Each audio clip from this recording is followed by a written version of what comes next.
Mr. Chair and committee members, my name is Margaret Kelly. I am, Myron France never looked so good, I think. I'm Assistant Commissioner at Minnesota Management and Budget. I'm the State Budget Director. And thank you for inviting me here today to talk about debt capacity and our debt guidelines. I'm pinch hitting for Kristen Hansen, who was formerly our Assistant Commissioner for Debt Management. She has left state service, and I'm pinch hitting for her today. But with me to answer any hard questions is Sue Garola, who's from our debt management team.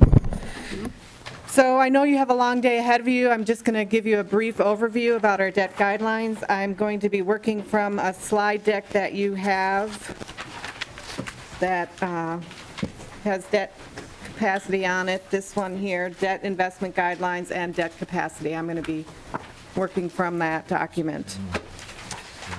So starting off with guidelines, Minnesota's operated with a set of guidelines to manage our debt since 1979. And there are several reasons for having debt guidelines. One is they provide guidance for decision makers, for all of you, in terms of how much debt should we take on and what kinds of debt and what's the best way to structure it.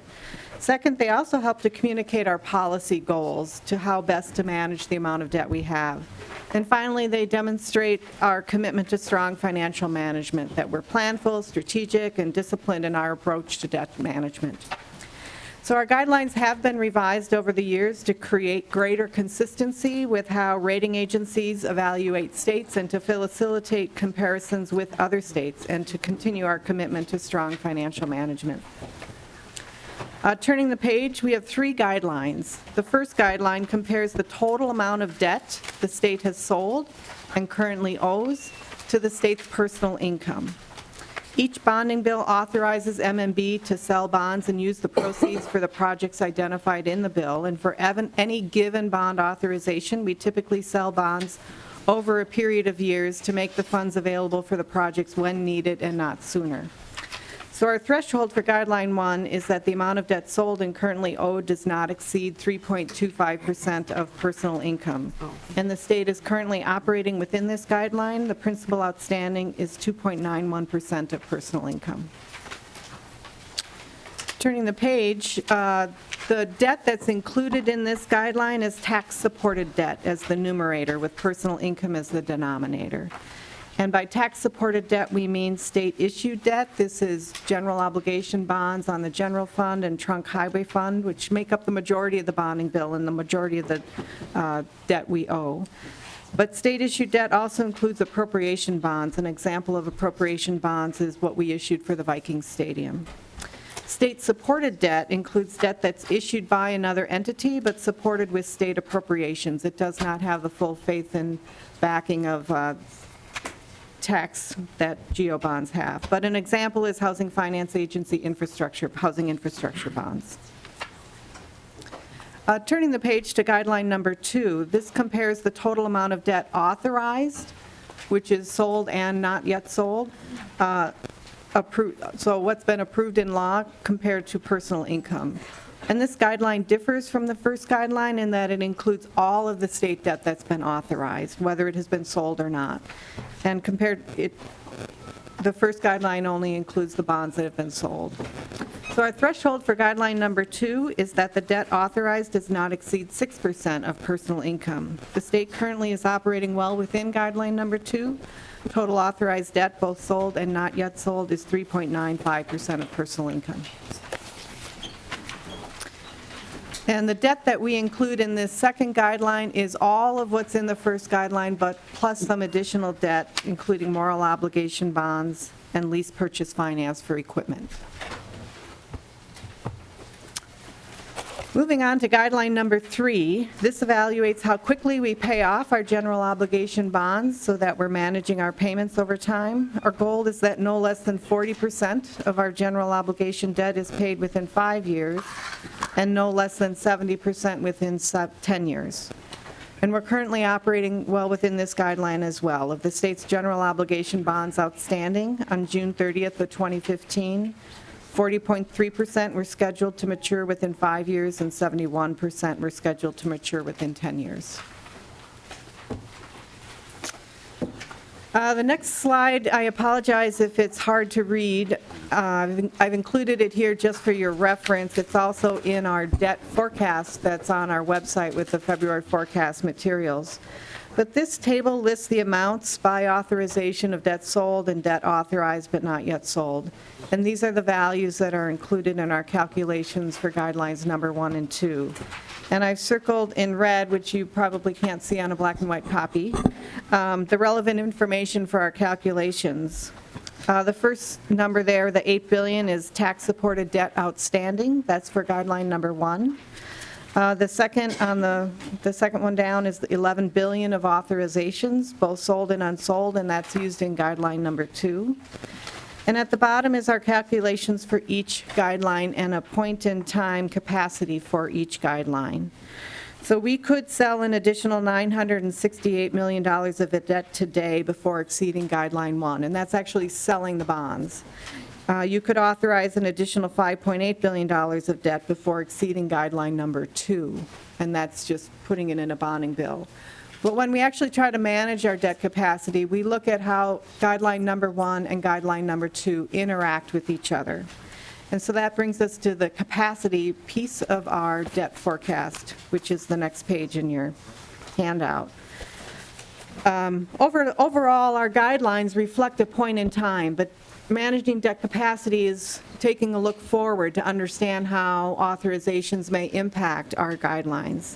It refers to the amount of debt that could be authorized each legislative session without exceeding guidelines number 1 and 2. So in other words, we ask how big could a bonding bill be each session. So if you turn to the next page, the table there identifies the maximum amount that could be authorized each year and the corresponding impact on each guideline and the general fund debt service costs resulting from the maximum authorization. So the first line of this table is the authorization amounts that are currently assumed in our forecast. We assume in the forecast that on a even year, there would be $800 million of bonds authorized, and on an odd year, there'll be $230 million of bonds authorized. And that's based on a 10-year rolling average of what the size of bonding bills have been each of those years. The next line represents the maximum amount of debt that could be authorized during each of the next 6 years without exceeding either guideline.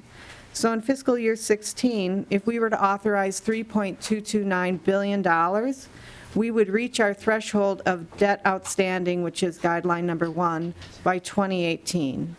And it would impact the amount that could be authorized in subsequent years as well. We would still be able to do the $230 million in the next fiscal year, the next legislative session, but in the 2018 session, we would only be able to do $1.256 billion of authorizations. And so you can see on those next two lines that right now, for guideline number 1, we're at 2.91%.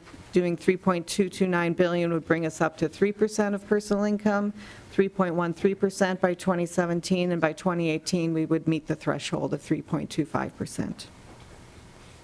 And because we sell bonds over a period of years and not all at once, it would take several years to reach our thresholds that we have in our guidelines.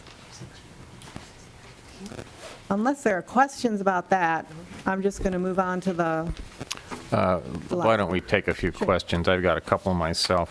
First, how are the guidelines established? Who actually sets the percentages, et cetera?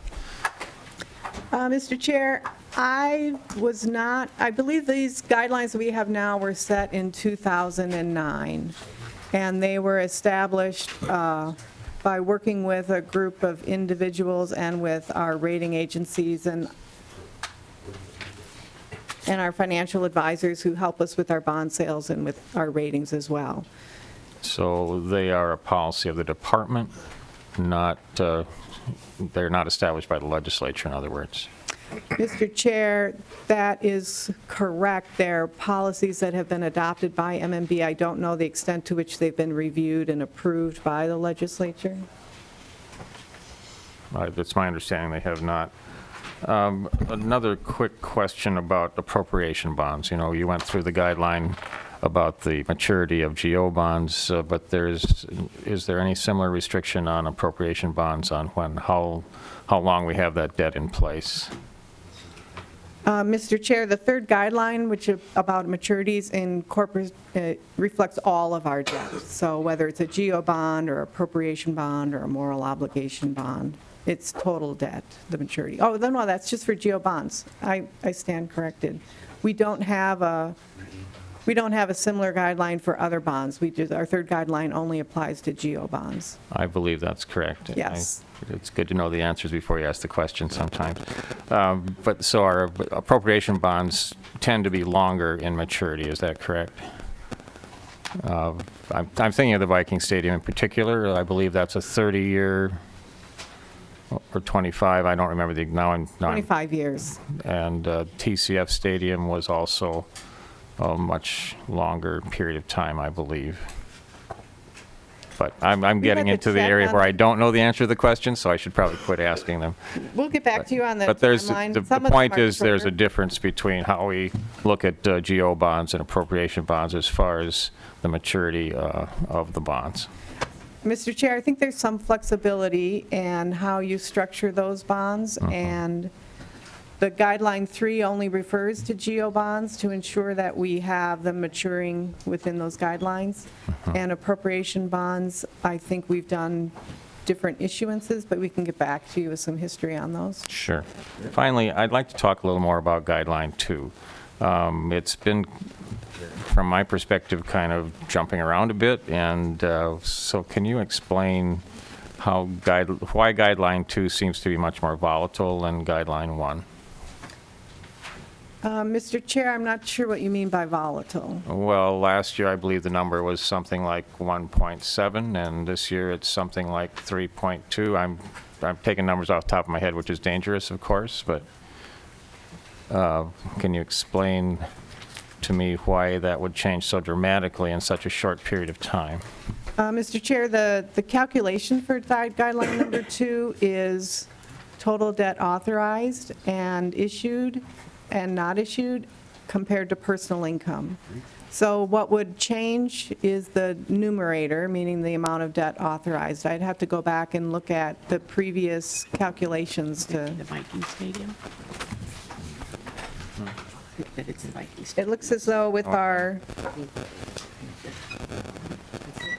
February forecast, we're at 4 point, I don't know. Yeah.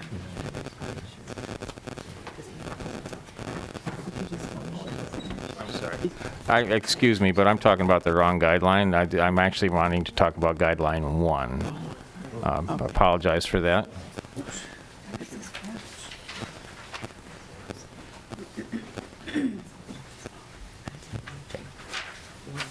So your question is, why does it jump around? Yes. The numerator is debt sold, and the denominator is personal income. So if we were to hold the numerator constant, the number would change as personal income changes. But you also have the amount of debt outstanding that is changing. And so as bonds mature and we've paid them off, or as we sell more bonds, that is going to change the numerator in terms of debt outstanding. So I can tell you that in our debt capacity report, on the second page, we have a comparison. We have the total debt outstanding since 2006, and you can see that there was a jump between 2013 and 2014 to 2015, and I can get back to you on what that was. Okay. Was that? Representative Hausman has a question. Mr. Chair, if I could just answer that question, it was our tobacco bonds that.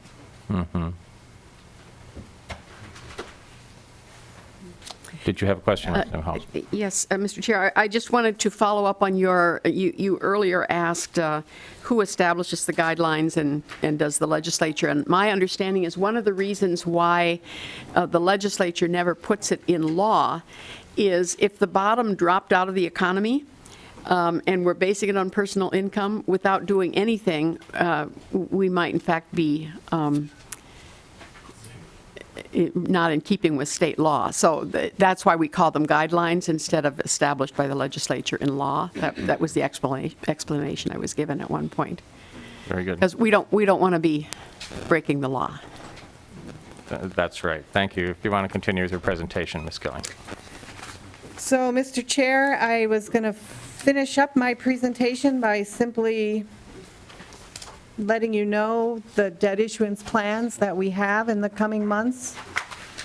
July and August, we will issue general obligation bonds, and at the same time, we will also issue some appropriation bonds. And this fall, we will issue some infrastructure bonds for the Housing Finance Agency. The dollar amounts are uncertain at this point in time. We're putting that information together. Very good. Any further questions from members? Thank you, Mr. Chair, and I hardly recognize you, Representative. yeah, sorry. That You know, little patch has grown into an entire... It's amazing what happens as you age. In addition to Smith Brothers Coffee. Yeah. Okay, so now that we got that out of the way, my question, Ms. Kelly, is we know what our maximum capacity is, but I know that over the past several years, we've had very favorable ratings from the bonding houses that have allowed us to have a lower, generally speaking, a lower interest rates on our bonds. And if we were to approach our maximum capacity, how would that impact how the bonding houses may treat us when we take our bonds to market? Mr. Chair and Representative, that's a good question. We're currently a AA+ with all three rating agencies, which is like the second highest rating that we could have. We're striving to get back to a AAA. So actions that we take are reviewed by rating agencies in that context. They value the fact that we have guidelines, which is a positive note for the state in terms of how they look at Minnesota compared to other states. We score well because we manage within our guidelines. I think that if we were to authorize our maximum capacity, to the extent that it's within our guidelines, it would not be a negative. I think the question then they would have is, how are you going to pay for that debt? So our guideline here does speak to the capacity we have within Guideline 1 and Guideline 2, but there is not a guideline about affordability, so. Thank you. Representative Uglum. Thank you, Mr. Chair. I do have a question about the timing of the debt issuance. Do you always pretty much do the July-August thing, or do you try to time the markets for favorable rates? Mr. Chair and Representative, there's a lot of work that goes into a bond sale, and there are times of the year when you do not want to sell bonds.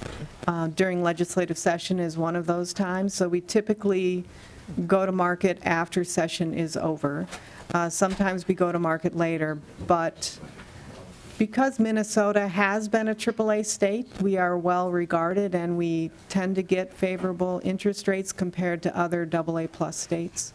But we typically do it about late summer, early fall every year. A follow-up, Representative Uglum, then we'll have to move on. Yes. Well, the Federal Reserve has stated that they're going to be raising interest rates. Whether that happens or not, I don't know. But we've seen a 0.25%, and sometimes they've said as many as 3 rate increases this year. How do you feel that's going to affect our issuance here? Mr. Chair, Representative, that's a really good question, and I'm not sure. We'll have to see what the markets are like when we approach the fall. I think our forecast assumes that interest rates are, the interest rates are going to, what did we assume? 2 times. That interest rates will actually be lower in next year and the year after than they are currently right now. Very good. Well, thank you for your presentation today. We appreciate it. We'll be seeing Chair, you thank again. you, and good luck to you all for your marathon today. Thank you.